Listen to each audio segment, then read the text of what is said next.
Saludos, buenas tardes. Es lunes 14 de mayo. Los mercados toman el pulso a la nueva reforma financiera aprobada el pasado viernes en Consejo de Ministros y la bolsa lidera las pérdidas en Europa. Hoy el IBEX 35 ha abierto la sesión con el 1% en una jornada en la que están pendientes de la reunión del Eurogrupo. La prima de riesgo ha despertado por encima de los 460 puntos básicos. Con los datos encima de la mesa, los inversores parecen no confiar en la economía de nuestro país para hacer frente a los pagos. Empezamos a conocer el impacto de la segunda fase de la reforma. Las entidades financieras hacen públicas sus provisiones y Bankia se sitúa a la cabeza. Es la entidad que más dinero tendrá que poner sobre sus activos inmobiliarios para cumplir con las nuevas exigencias del Gobierno. Para explicar el paquete de medidas del Ejecutivo, así como la nacionalización de Bankia, el ministro de Economía viaja a Bruselas en un escenario en el que la Comisión Europea califica de necesarias las decisiones adoptadas por el Gobierno.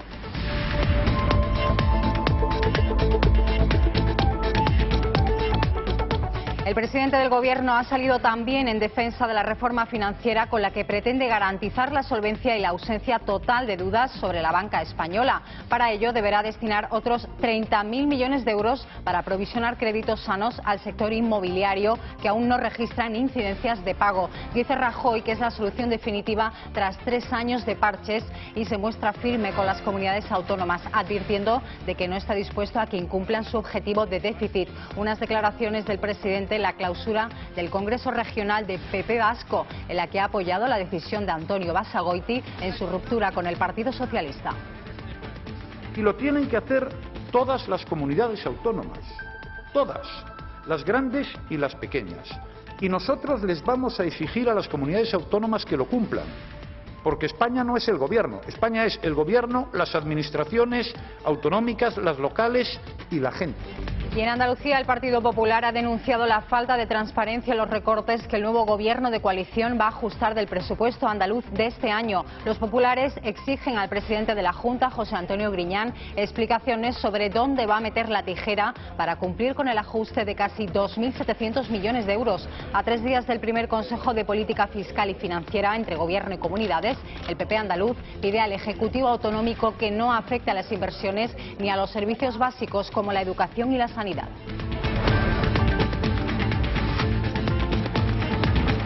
Les ampliamos todas estas informaciones en unos momentos. Antes conocemos los titulares del día.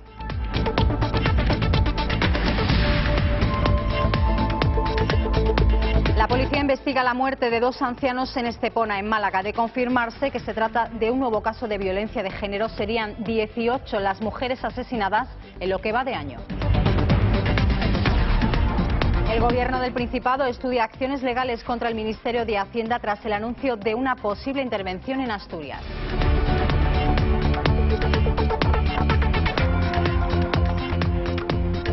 Angela Merkel recibe un varapalo electoral en Renania tras el triunfo del Partido Socialdemócrata, que podrá gobernar con mayoría en coalición con los verdes.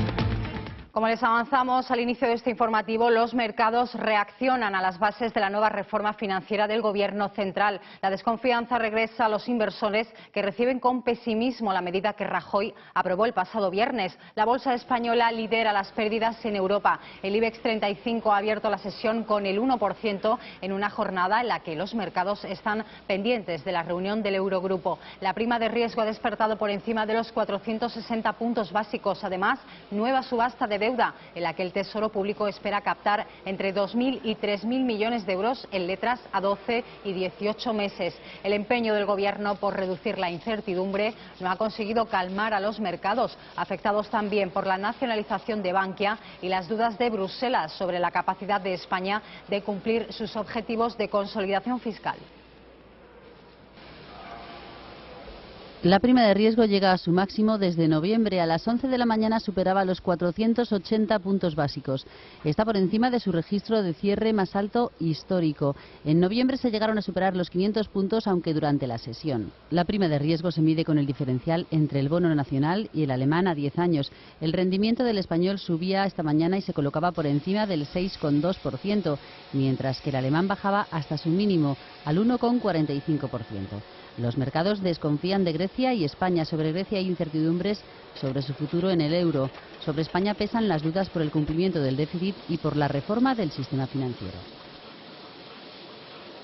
Para disipar esas dudas sobre el valor real de los activos inmobiliarios, el ministro de Economía, Luis de Guindos, viaja hoy a Bruselas para analizar en el Eurogrupo las distintas medidas impuestas por el Gobierno. Desde el Ejecutivo dejan claro que las últimas reformas aprobadas en Consejo de Ministros son necesarias para cumplir con el objetivo de déficit y controlar el gasto autonómico. En la apertura del mercado, las entidades financieras ya han hecho públicas sus provisiones, tal y como exige la reforma financiera del Gobierno. Los 5 grandes bancos españoles aportarán conjuntamente un total de 15.000 millones de euros. Entre ellas, Bankia se sitúa a la cabeza con 4.722 y tras ella Santander y CaixaBank.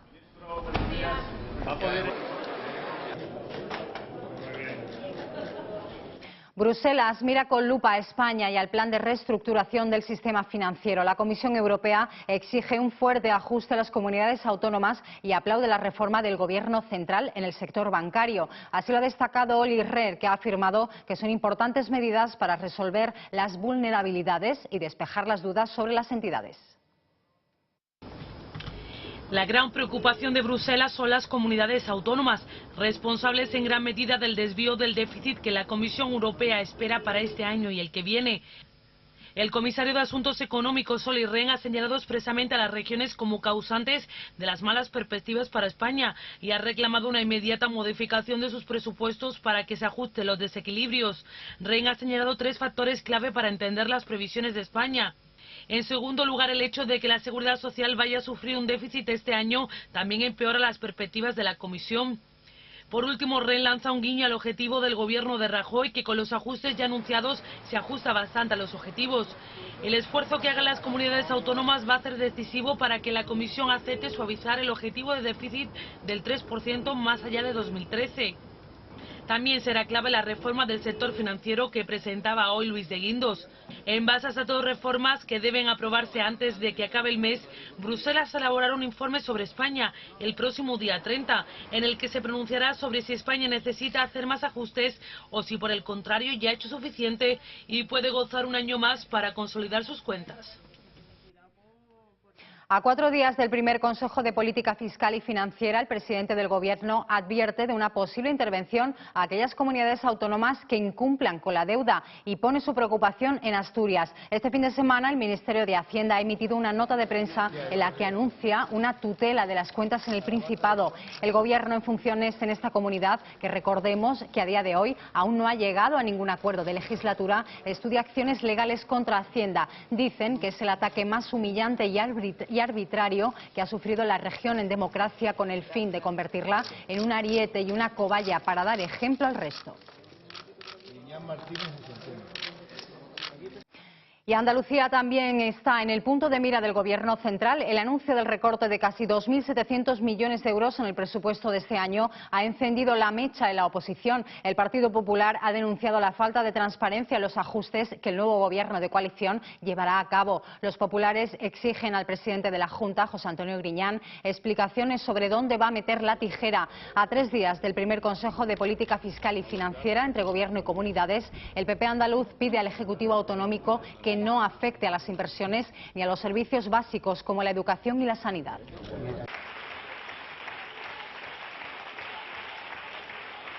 Y en Asturias, el Tribunal Constitucional adjudicaba la pasada semana el último escaño en disputa al Partido Socialista. Tal y como había solicitado la Fiscalía, se pone fin al conflicto de las elecciones del 25 de marzo. La decisión vuelve a colocar al candidato socialista, Francisco González Méndez, en la presidencia del Principado. El Tribunal Constitucional devuelve al PSOE el escaño 45 en Asturias. Anula así la resolución del Tribunal Superior de Justicia de esta comunidad, que quitaba el escaño al PSOE y ordenaba repetir la votación de los emigrantes en la circunscripción occidental en las elecciones autonómicas. La nueva situación pone en empate a los bloques PSOE Izquierda Unida por un lado y PP Foro por otro, ambos con 22 escaños cada uno. Ahora UPyD tendrá la llave del gobierno autonómico. El Constitucional defiende así los recursos de amparo presentados por el PSOE e Izquierda Unida contra el fallo del Tribunal Superior de Justicia de Asturias, a instancias de un recurso interpuesto por Foro, que declaró nulo el escrutinio del voto de los residentes ausentes. Esta decisión no impidió, sin embargo, que el pasado día 27 quedara constituido el Parlamento, si bien con 44 de sus 45 diputados. Miramos ahora al País Vasco. El presidente del Gobierno, Mariano Rajoy, en la clausura del Congreso Regional del PP en Euskadi, ha apoyado el anuncio de Antonio Basagoiti de romper su pacto con el Gobierno socialista de Patxi López. El lehendakari ha asegurado que seguirán al frente del Gobierno vasco y que nadie, por intereses partidistas, les va a hacer abandonar su tarea de servicio al país. Congreso de los Populares Vascos y apoyo del presidente del Gobierno, Mariano Rajoy, a su líder, a Antonio Basagoiti. Un apoyo que llega tras la ruptura del acuerdo con el Partido Socialista de Euskadi. Rajoy ha respaldado esta decisión de Basagoiti y la ha calificado de justa. Todo el mundo podrá decir lo que quiera, como es natural. Hasta ahí podíamos llegar. Y yo también. Yo tengo que decir que el Partido Popular del País Vasco ha actuado con lealtad, con responsabilidad, con una enorme generosidad y ha trabajado duro y con mucha ilusión. Y sobre todo ha cumplido con su palabra. Unas palabras que ya han tenido respuesta por parte del lehendakari. Patxi López ha anunciado que seguirá en el gobierno por mucho que les duela a muchos y que nadie, por intereses partidistas, le va a hacer abandonar de su tarea de servicio al País Vasco. Además, el jefe del Ejecutivo ha pedido seriedad a las autonomías en el cumplimiento del déficit. Mariano Rajoy asegura que la batalla del Gobierno es reactivar la economía y el empleo en nuestro país. Por ello, ha defendido la reforma financiera como solución definitiva tras 3 años de parches y anuncia que seguirán en este camino de reformas para generar credibilidad, conseguir crédito y facilitar la inversión después de las dudas existentes en los mercados sobre nuestra economía. Y lo tienen que hacer todas las comunidades autónomas, todas, las grandes y las pequeñas. Y nosotros les vamos a exigir a las comunidades autónomas que lo cumplan, porque España no es el Gobierno, España es el Gobierno, las administraciones autonómicas, las locales y la gente, los españoles. Por su parte, el secretario general del PSOE, Alfredo Pérez Rubalcaba, ha arremetido contra la actuación del Gobierno. Rubalcaba ha marcado una hoja de ruta para la política española con 5 ejes de acción con el fin de contrarrestar, dice, el caos del Ejecutivo. Desde el Partido Socialista aseguran que desde la llegada al poder del PP la situación de la economía ha empeorado poniendo patas arriba lo que ya funcionaba. Insisten que la agenda de Rajoy está llena de improvisaciones, contradicciones y ocurrencias. Una hoja de ruta española, una hoja de ruta para la política española, las cosas que creemos que España tiene que hacer, las cosas que creemos que España tiene que hacer. Y cuando digo España me refiero al conjunto de los españoles, de sus instituciones, de sus fuerzas políticas, de sus fuerzas sociales, la hoja de ruta de lo que España necesita. El IPC experimenta su mayor subida en 5 años por el encarecimiento de la luz, la gasolina y el tabaco. Son datos del Instituto Nacional de Estadística facilitados el pasado viernes. Así las cosas, la inflación sube 1 décima más que lo avanzado inicialmente. Abril anotó la primera subida de precios en tasa interanual desde septiembre. El incremento fue de 2 décimas que sitúan el índice en el 2,1%. En comparación con el mes anterior, la subida fue de casi 1,5 puntos, debido en gran parte al alza de la energía, sobre todo de la electricidad y del tabaco. El Gobierno valora especialmente el dato relativo a la inflación subyacente, que excluye alimentos no elaborados y productos energéticos y que registró un descenso de 1 décima. La valoración sobre la evolución de los precios del mes de abril es positiva, ya que pese al incremento de 2 décimas del índice general, la inflación subyacente, que es el mejor indicador de las tendencias de la evolución de precios, disminuye 1 décima y se sitúa en el 1,1%. Y en este entorno, el 1% prevé economía se comporte la inflación en el conjunto del año. Todas las comunidades aumentaron o mantuvieron sus precios en tasa interanual, excepto La Rioja, donde bajaron 1 décima. El mayor aumento correspondió a Castilla-La Mancha. Telefónica presenta los resultados correspondientes al primer trimestre de 2012, 3 meses en los que esta compañía ha conseguido un beneficio consolidado de 748 millones de euros. Latinoamérica como área geográfica y la evolución de los datos móviles como negocio se consolidan como los principales impulsores del crecimiento del grupo. un 54% menos por debajo de las previsiones de mercado. El beneficio de Telefónica cayó más de la mitad en el primer trimestre del año, hasta los 748 millones de euros, debido a la pérdida de valor de su participada Telecom Italia y a los menores ingresos en España. Así lo ha comunicado la compañía a la Comisión Nacional del Mercado de Valores. Telefónica ha precisado que, sin tener en cuenta el impacto negativo por la depreciación de su paquete en Telecom Italia, de la que tiene un 10,5% a través de su holding Telco, las ganancias alcanzarían los 1.284 millones de euros. No obstante, el crecimiento de las ventas en Latinoamérica del 8,3% han compensado la caída del 6,6% del negocio europeo. Así, en España los ingresos bajaron un 10,7%, hasta los 3.899 millones de euros, una cifra similar a la aportada en ganancias por Brasil. La crisis económica ha provocado un desplome de los precios de las viviendas en nuestro país. Son muchas las inmobiliarias que se han visto obligadas a rebajar su coste a través de las ofertas low cost. Hemos estado en Toledo y Guadalajara para comprobarlo. Las ofertas low cost invaden el mercado inmobiliario de la provincia de Toledo. El caso más emblemático es el de la urbanización Francisco Hernando de Seseña. En este gigantesco complejo residencial pueden encontrarse auténticas gangas como consecuencia de la crisis económica. Javier Serrano es uno de los responsables de la inmobiliaria Vive. Que Altamira Banco Santander ha vendido en 65.000 euros viviendas de 2 dormitorios con plaza, garaje y trastero, viviendas que hace 2 años estaban en 140.000 euros, 150.000 euros. En el resto de la provincia las bajadas no son tan acusadas, aunque también pueden encontrarse ofertas muy atractivas. 40% en algunos casos, pero vamos, más en torno al 20-30%, 30%. La venta tradicional casi ha desaparecido en Toledo y ahora son las entidades financieras las que se han hecho con el mercado de la vivienda. Aparte de que ofrecen buenos precios, por la financiación, las condiciones financieras que están ofreciendo en los préstamos hipotecarios para las viviendas propias de ellos son infinitamente mejores que las que ofrecen para el resto del mercado.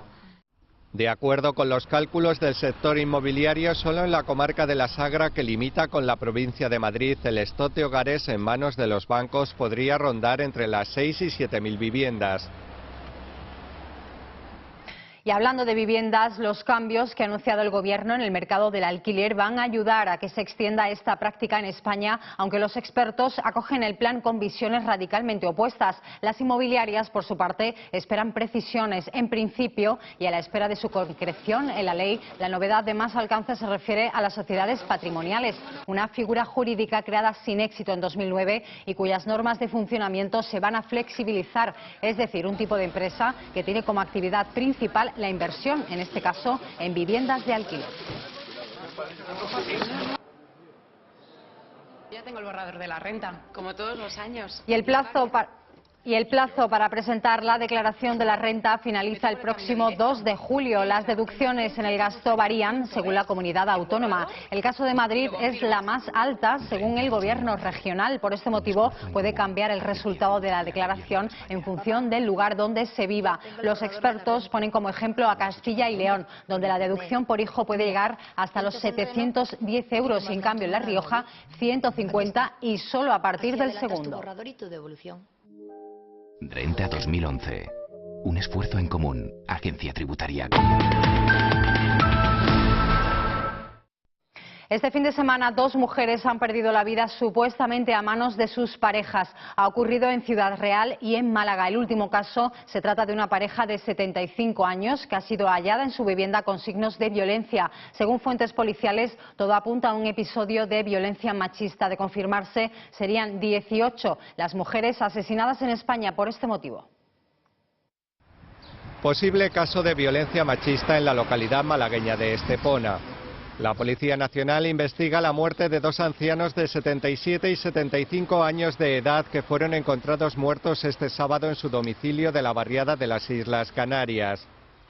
Las primeras informaciones apuntan a que la mujer habría sido golpeada por su compañero sentimental, que posteriormente se habría suicidado. Tanto el hombre como la mujer podrían llevar varios días muertos. Llamaban y sonaban los teléfonos y nadie lo cogía. Pensamos que podían estar con un familiar, o que podían estar con los hijos, o incluso en el hospital que hubiese sucedido algo y estuviesen en el hospital, pero no lo teníamos claro. Lo más prudente pensamos que era llamar a la policía. Los dos fallecidos estaban viudos y compartían una relación sentimental desde hace un par de años. Según nos cuenta esta vecina, la mujer había abandonado al menos en una ocasión el hogar ante las amenazas proferidas por su pareja. Y ella incluso una vez tomó la decisión de irse y se fue.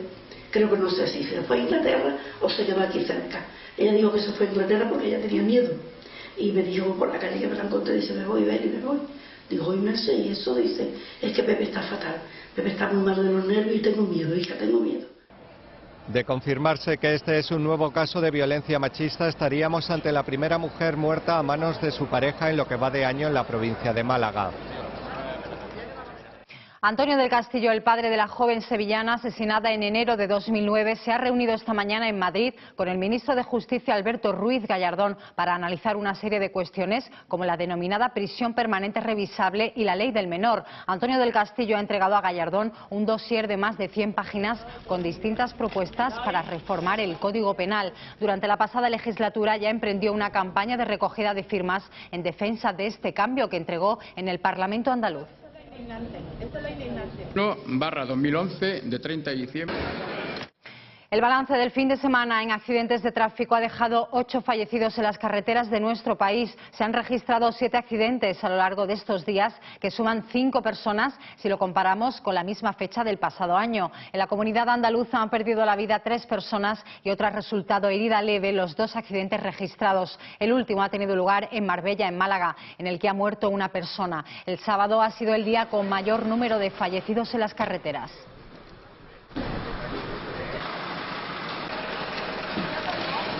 El juez que instruye el caso Noós ha preparado para este lunes una jornada maratoniana con 15 testificales en Valencia. Las declaraciones están fijadas desde las 10 de la mañana hasta las 8 de la tarde. El primer citado ha sido el expresidente del Valencia Club de Fútbol, Francisco Roig.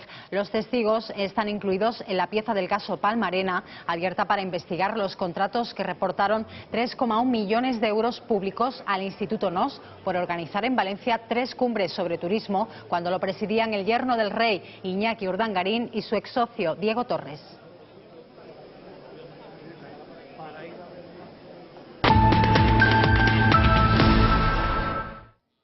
La Unión Cristiano-Demócrata de la canciller alemana Angela Merkel ha sufrido este domingo un varapalo en los comicios legislativos de Renania del Norte-Westfalia. No solo ha perdido su condición de primera fuerza política, sino que obtuvo el peor resultado de la historia en Alemania, 8 puntos menos que hace 2 años. En las llamadas pequeñas elecciones federales, el Partido Socialdemócrata ha conseguido, por el contrario, un resultado que le permitirá gobernar con una cómoda mayoría en coalición con los verdes.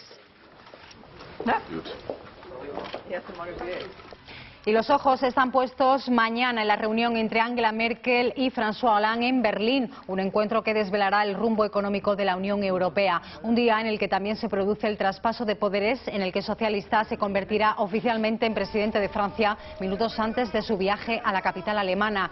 Será la primera toma de contacto entre ambos líderes en un mes, en el que se verán las caras en otros importantes encuentros. Antes de que termine mayo, deben fijar el ritmo de ajuste del déficit público en Europa.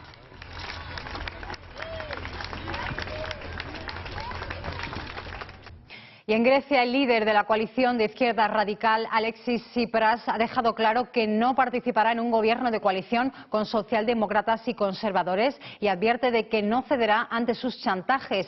Tras las elecciones electorales, el país continúa sin formar gobierno, mientras el presidente Carlos Papoulias busca el acuerdo. Continúan las negociaciones en Atenas para intentar formar un gobierno de unidad nacional. Pero los esfuerzos del presidente de la República, Carlos Papoulias, no parecen tener resultados por el momento.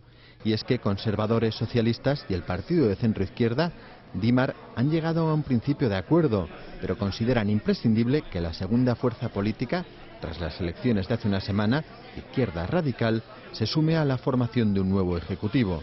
Sin embargo, el líder de esta coalición de izquierda, Alexis Tsipras, ya ha anunciado que no cederá a los chantajes y que no participará en un gabinete con conservadores y socialistas.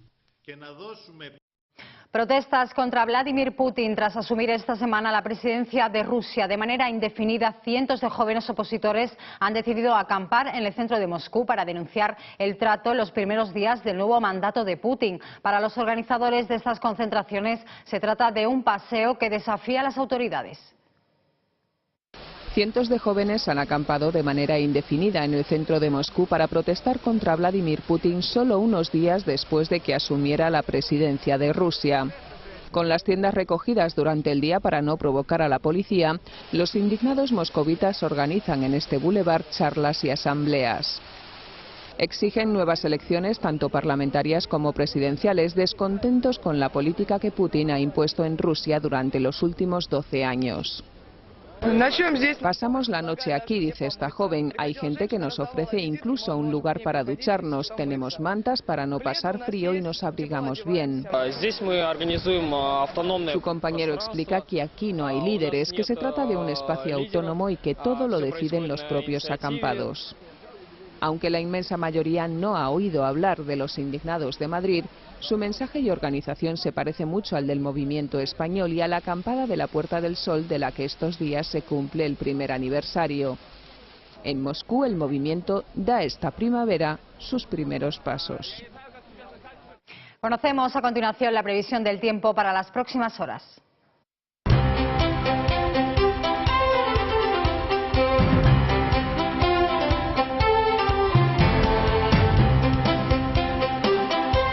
La ola de aire cálido procedente del norte de África seguirá ocupando España. Las altas temperaturas serán noticia un día más. En esta jornada el calor llega al archipiélago canario. Subirán los termómetros en el Cantábrico y el Alto Ebro y descienden en el sureste peninsular. El ambiente será veraniego con temperaturas máximas cercanas a los 35 grados en el suroeste de España. Y descenderán algo las temperaturas en la zona oriental de la comunidad andaluza. Otra jornada de temperaturas veraniegas en plena primavera. Las máximas rozarán los 36 grados a orillas del Guadalquivir. Tiempo anticiclónico estable y soleado.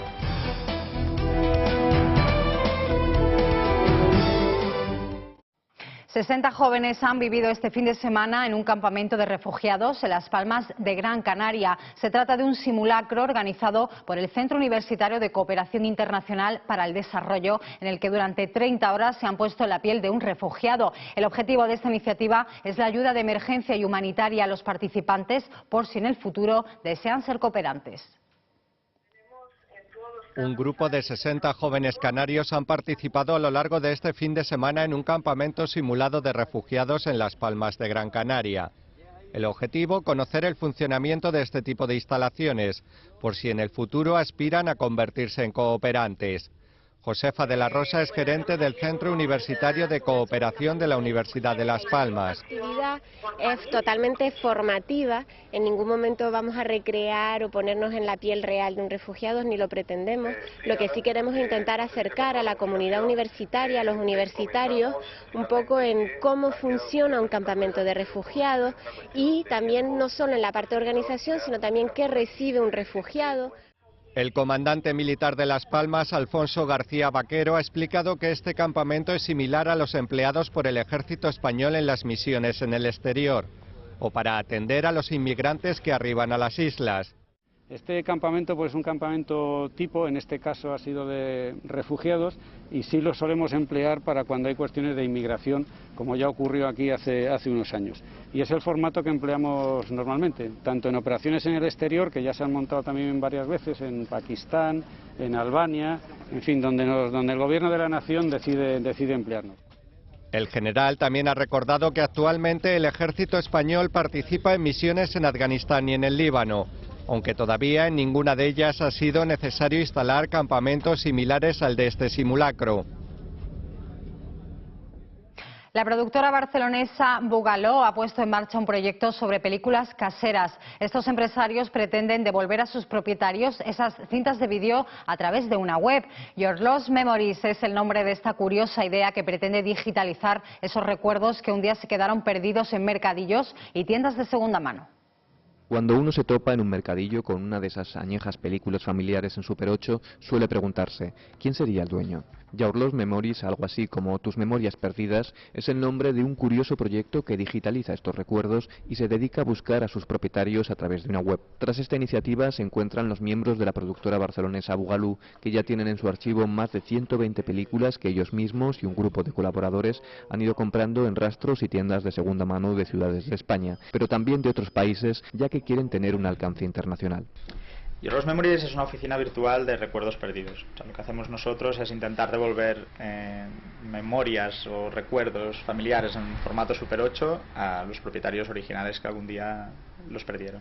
Mayoritariamente estos filmes caseros son instantes felices de viajes y celebraciones familiares como bodas, bautizos o comidas de todo tipo. De momento ya han tenido algunos éxitos en sus rastreos. Bueno, hemos localizado ya 2 propietarios y hemos conseguido devolver 4 películas. O sea, 3 a un propietario, un señor de Sant Quirze del Vallès, que se reconoció en la web en una cinta y después buscó más y encontró 2 cintas más. Estas cintas las había perdido en una mudanza. Y después a una familia de Sabadell que recuperamos su grabación de boda. Your Lost Memories, que se puso en marcha gracias a una subvención del Ministerio de Cultura, tiene una vertiente artística. Han estado presentes en diversos festivales y además, para promocionar la web, han contado con la colaboración de realizadores como Isabel Coixet o Isaki La Cuesta, que han hecho algunos montajes especiales de cine reciclado. Y miramos ahora a San Sebastián, concretamente al Festival de Cine que presenta el nuevo cartel para su edición número 60 que se celebra el próximo mes de septiembre. Un aniversario en el que el certamen Donostiarra pretende mirar hacia el futuro y rejuvenecerse. 60 años no son nada. El Festival de Cine de San Sebastián ya tiene nuevo cartel para su 60 edición, que se celebrará el próximo mes de septiembre, en un aniversario en el que el certamen Donostiarra quiere mirar hacia el futuro, según ha explicado su director, José Luis Rebordinos. Sí que creo que el festival es un festival que queremos que se transforme año a año, ¿no? Que sea un festival más joven, un festival que piense mucho en el público joven, es decir, que sea un festival dinámico, que sea un festival muy variado, es decir, que realmente haya cine para todo tipo de gente, pero muy variado, que entre en nuevos formatos, que la animación, el documental se integren en todas las secciones del festival. Es decir, queremos un modelo de festival de este estilo, ¿no? Muy dinámico, muy cambiante. Por primera vez, el cartel del certamen y de las distintas secciones que componen el festival han sido elegidos en un concurso en el que el público ha podido votar a través de la página web. La propuesta ganadora para la 60 edición apuesta por la ilusión del movimiento, la misma razón de ser del cine. Es un pequeño androide de grandes ojos de la altura de un niño de 4 años que llegó a Barcelona en 2009 y tiene una veintena de hermanos repartidos por toda Europa y Estados Unidos. Se llama iCube y con él el equipo de la Universidad Pompeu Fabra investiga la relación entre el cerebro y la mente. iCube es un conejillo de Indias, aunque él no lo sepa. Se trata de un sofisticado robot niño con el que un equipo de la Universidad Pompeu Fabra de Barcelona está investigando la relación entre el cerebro y la mente y que, entre otros logros, es capaz ya de tocar un instrumento musical electrónico. Este pequeño androide de grandes ojos y de la altura de un niño tiene otros 20 hermanos gemelos repartidos por toda Europa y Estados Unidos, cada uno valorado en 300.000 euros, con los que se están llevando a cabo diferentes experimentos, desde destreza manual a la percepción del entorno por medio de la vista o el oído. En el caso del androide barcelonés, el único que hay en España, los investigadores están trabajando especialmente en la interacción de estos robots y los humanos. Hemos construido, un cerebro para el robot que puede entender las órdenes que damos por voz, hablando con el robot, también reconocer los objetos que están en la Reactable, y entonces hacer la manipulación y crear música. Entonces, toda la idea es hacer esa interacción con los humanos y crear música con la mesa. El objetivo a largo plazo del equipo de la Pompeu Fabra, dirigido por el psicólogo Paul Verschure, es poder llegar a producir robots sociales que en un futuro, cuando la demografía y el envejecimiento de la población lo requieran, puedan atender a personas con alguna incapacidad física o mental, como el Alzheimer. Mientras llega ese momento, iCube sigue jugando y aprendiendo con sus programadores, que no deben temer que se escape, porque de momento el pobre aún no ha aprendido a caminar y su cerebro está unido por un cable con los 12 procesadores que lo forman. Este fin de semana la actualidad deportiva nos ha dejado muchas novedades, sobre todo en las tablas de clasificación. Hugo, buenas tardes, cuéntanos. Efectivamente, María, una tabla de clasificación que deja un equipo con 3 dígitos. El Real Madrid consigue llegar a los 100 puntos, o sea, una cantidad estratosférica para este campeonato nacional de liga en la primera división del fútbol español. Pero vamos a conocer los resultados que se dieron en esta jornada.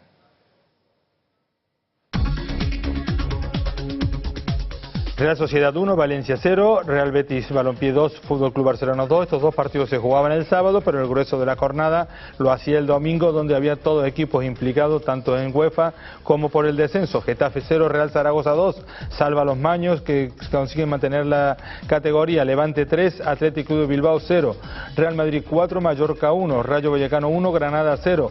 Los dos equipos se quedan en la máxima categoría. Real Club Deportivo Español 1, Sevilla 1, Málaga 1, Sporting 0, Villarreal 0, Atlético de Madrid 1 y Racing de Santander 2, Osasuna 4.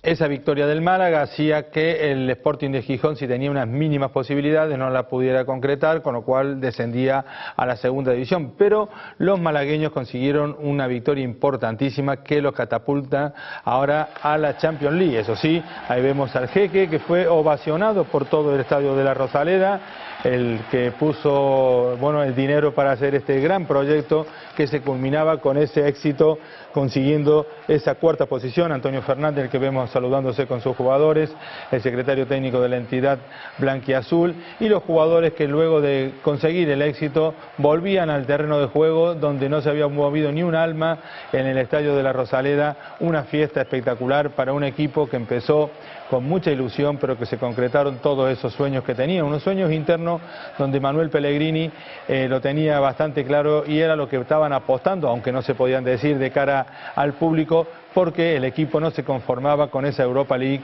y quería entrar en Champions. Efectivamente, ahí vemos, lo ha hecho Raúl antes, ahora lo está haciendo Joaquín, ese pase por, en este caso, cambiando el balón por un capote, y ahí vemos que también Joaquín, como buen andaluz, conseguía hacer esos pases y ante la algarabía de los aficionados y todos sus compañeros. La victoria del Granada, o en este caso del Rayo Vallecano, en el último minuto del partido. Ya iban 2 minutos de prolongación y Tamudo marcaba un gol en fuera de juego. Fermín, el árbitro, en este caso el asistente de Undiano Mayenko, no lo percibió así, y ese gol le sirvió para que los vallecanos se quedaran en la primera división, y el Granada también, a pesar de haber perdido el partido por 1-0, los de Abel Resino consiguen también el éxito de mantenerse. Vallecas y en este caso granadinos también se lanzaron a la calle para festejar este gran éxito deportivo.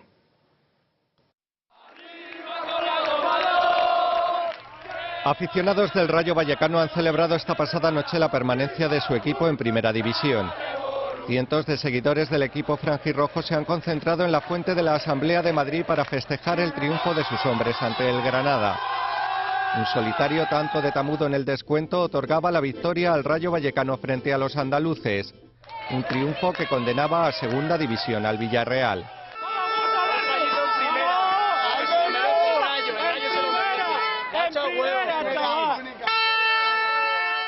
También los aficionados del Granada han dado rienda suelta a su alegría por la permanencia. En este caso, el lugar elegido ha sido la Fuente de las Batallas.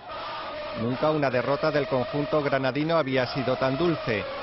Y es que el tanto conseguido por el delantero del Atlético de Madrid, Falcao, descendía de categoría a los castellonenses y permitía a los hombres de Abel Resino mantenerse otro año más en la máxima categoría del fútbol español. Un éxito para dos equipos andaluces, como es el Málaga Club de Fútbol, con esa Champions, esa previa de Champions, y también por el Granada Club de Fútbol. Betis y Sevilla ya habían cumplido sus objetivos, o en este caso, más bien el Betis que el Sevilla tenía también objetivos europeos, pero no pudieron culminarse. Y en la segunda división, un traspié bastante importante de la Unión Deportiva Almería, cuando parecía que estaba todo viento en popa, llegó el filial y consiguió ganar en los nuevos Juegos del Mediterráneo. Vamos a ver los resultados que se han dado en esta segunda división del fútbol español. Córdoba 4, Nasti de Tarragona 2, Unión Deportiva Las Palmas 1, Cartagena 2, Almería 1, Fútbol Club Barcelona B 2, Girona 5, Alcoyano 1, Real Murcia 2, Guadalajara 2, Celta 3, Alcorcón 0, Numancia 0, Deportivo de La Coruña 3, Huesca 0, Recreativo de Huelva 2, Valladolid 1, Hércules 1, Elche 1, Sabadell 1 y Jerez Club Deportivo 0, Villarreal B 1.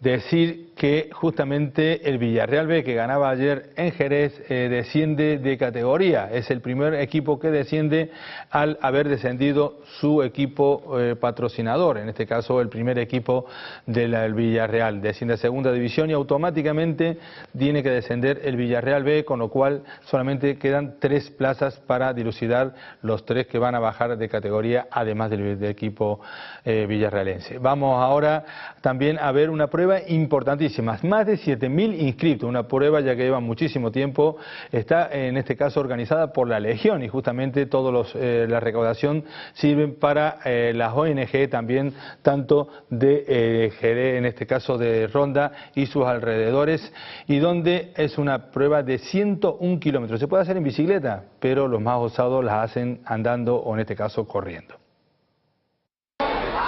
Más de 7.000 deportistas se han dado cita en la 15ª edición de la carrera La Legión nos une, una competición en la que se recorren 101 kilómetros en menos de 24 horas.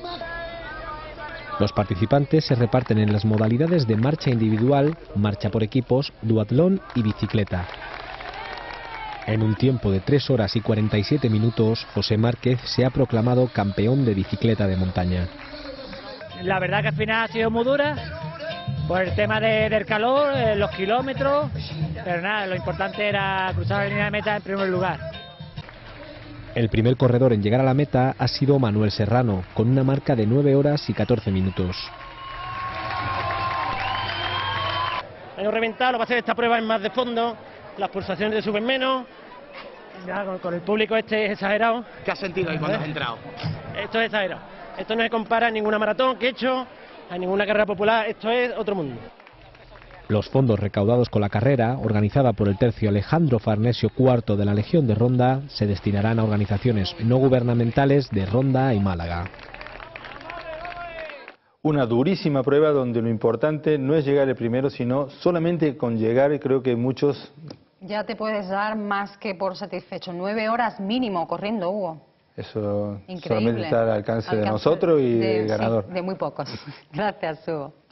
Vamos a despedirnos hablando de Bruce Springsteen, que ha comenzado su gira europea en Sevilla. Con un tono reivindicativo y en plena forma, presenta su último trabajo acompañado de su legendaria banda. 3 horas de desenfrenada actividad que atraparon a un público joven y veterano con su rock potente con toques de gospel.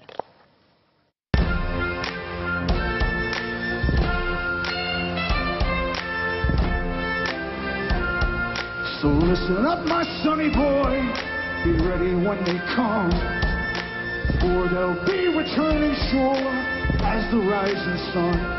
En plena forma ha comenzado en Sevilla Bruce Springsteen la gira europea de su último disco. Acompañado de su legendaria banda, la Air Street Band, el jefe exhibió durante 3 horas una desenfrenada actividad para encadenar sin pausa los nuevos temas, con influencias irlandesas y toques de gospel. El músico norteamericano de 62 años de edad atrapó a un público joven y veterano con su rock potente y reivindicativo, sin olvidar sus éxitos de hace 40 años. Después de Sevilla le toca el turno a Las Palmas, Barcelona, San Sebastián y Madrid.